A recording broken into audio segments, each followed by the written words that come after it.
What's up, guys? It is day 19, 2026, and I'm here to be your daily reminder to say something positive about yourself, say something that you're grateful for, and work towards changing your algorithm. A lot of your mental state, a lot of the things you think, a lot of the things that you attract have to do with what you look at on your phone. So, how do you change your algorithm? Swipe past the things that you shouldn't be looking at. Swipe past the propaganda. Swipe past the negativity. Swipe past all of the gossip. Swipe past all the lust.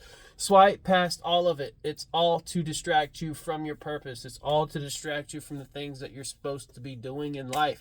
So, I'm here to remind you every day to put those steps forward so that way you can renew your mind and have a healthy life. Because I used to be depressed, I used to be anxious, I used to be obese, I used to be suicidal, I used to be a lot of things, and I am not those things anymore. Thank you, Jesus. And I want to help people get out of those things and get out of their own way so that way they can grow and they can be happy sitting in a room by themselves and just at peace. Because being at peace is, I wish peace upon everybody, because it is the most beautiful thing in the world, and I want everybody to experience it. So this is what I am trying to do, is just come on here every day to remind you guys to do these little exercises, because these little exercises turn into an amazing life, an amazing, just you'll be so grateful of what happens in just a short period of time.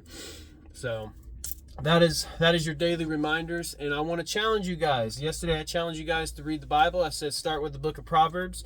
I said I didn't care if you even just grabbed the Bible, picked a random verse, and just read one random verse a day. That little bit helps. It's not about forcing yourself to read and read and read and read and read. It's about developing a habit to just opening the Word. A lot of you just have a Bible sitting on a shelf and it's collecting dust, and you need to develop a habit to just open this.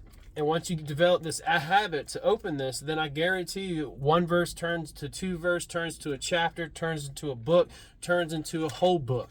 So be blessed that we have an entire book right here to lead us in the way of being at peace.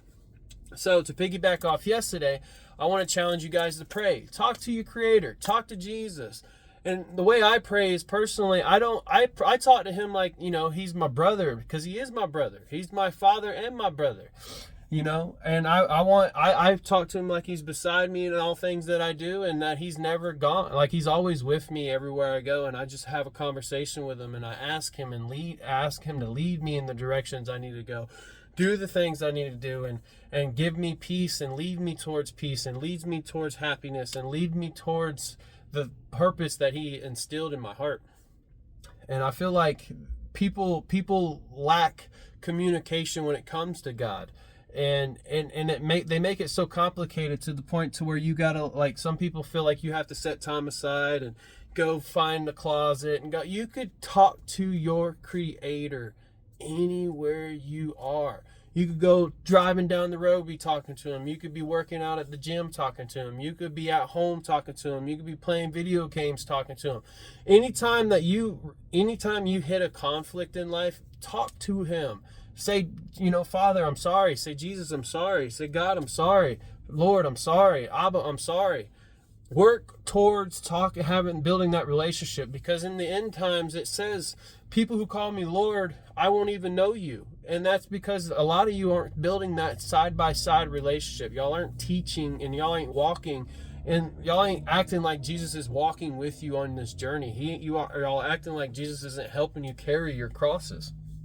And when the more you lean on him, the more you talk to him, the more you pray, and the more you just build that relationship of just like, it's friendship, but it goes beyond friendship. But once you build that, you gain a different perspective on who Jesus is, and you gain a different perspective of just like what his heart.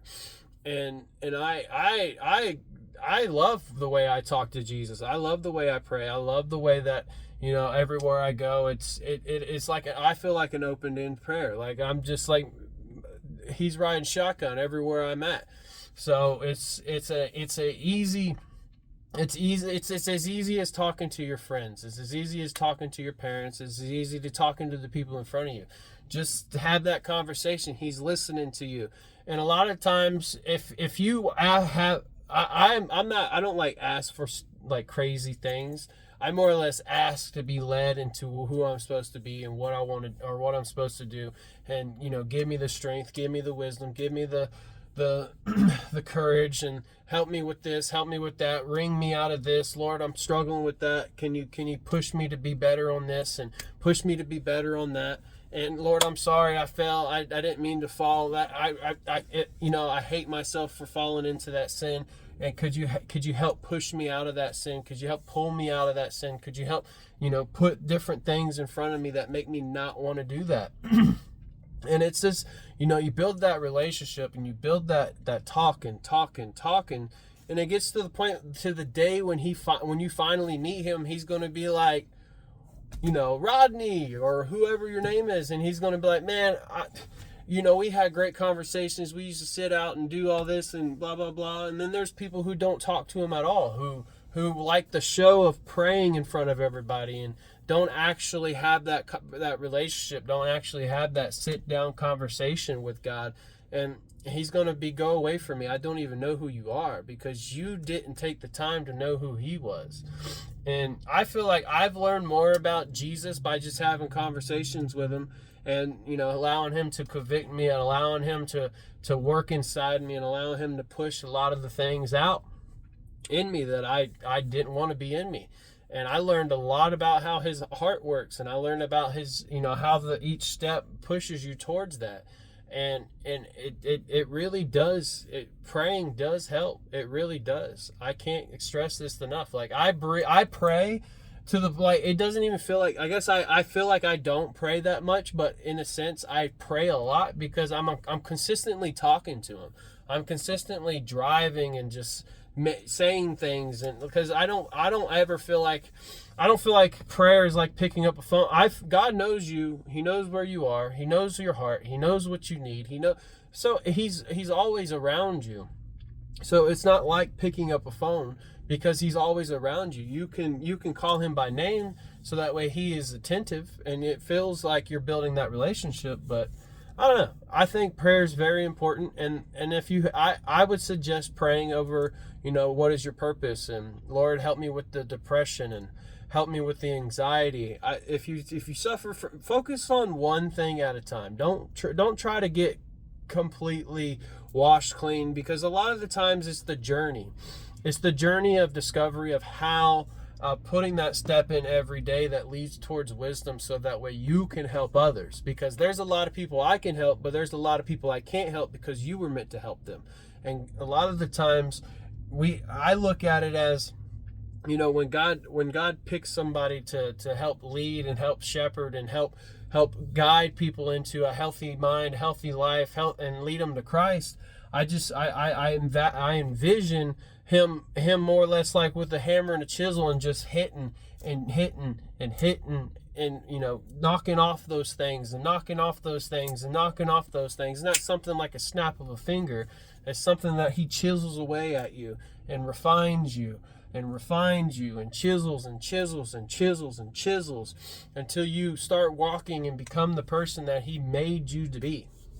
So I suggest you guys try praying, have a conversation with my man. He's a cool guy. He will change your life. I promise you, he will change your life. So I got a Bible verse for the day. It's Philippians 3:19. Or no, I lied. It's Philippians 4:4-7. So rejoice in the Lord always. Again, I will say rejoice. So this is Jesus talking. So again, I will say rejoice. Let your reasonableness be known to everyone. The Lord is at hand. Do not be anxious about anything, but in everything by prayer and supplication with thanksgiving. Let your requests be made known to God, and the peace of God will surpass all understanding. Will guard your hearts and your minds in Christ Jesus. So this is telling you to pray. This is telling you to be grateful. This is telling you to be rejoice. God doesn't give you the spirit of fear or anxiety or depression. That's the world.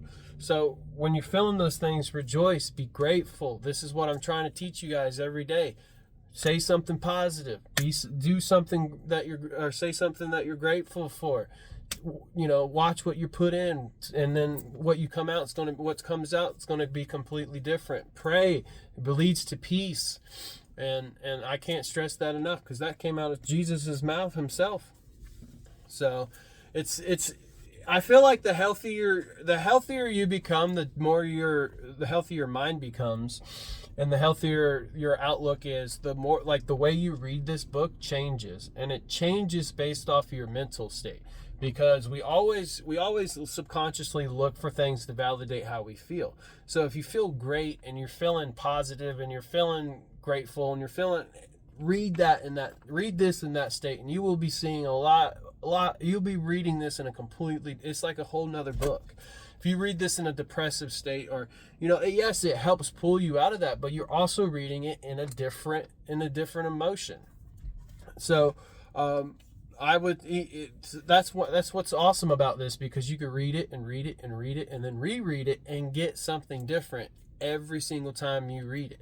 So that's why this is the most powerful book in the world. That is why this is the book that is contraband, the book that they're trying to erase, the book they don't want people to have, the book that I have like 10 of these. I love Bibles, and sometimes I even feel led to just give a Bible away, and I like doing that. I like giving Bibles away. I wish they were cheaper, so that way I could just give out more. And I like giving people their first Bibles. I think that's a really fun thing to do. So, but I hope you guys have a great day, blessed day. Just keep pushing, keep putting that one step in. If you fall, it's okay to fall. I fell when I got sick.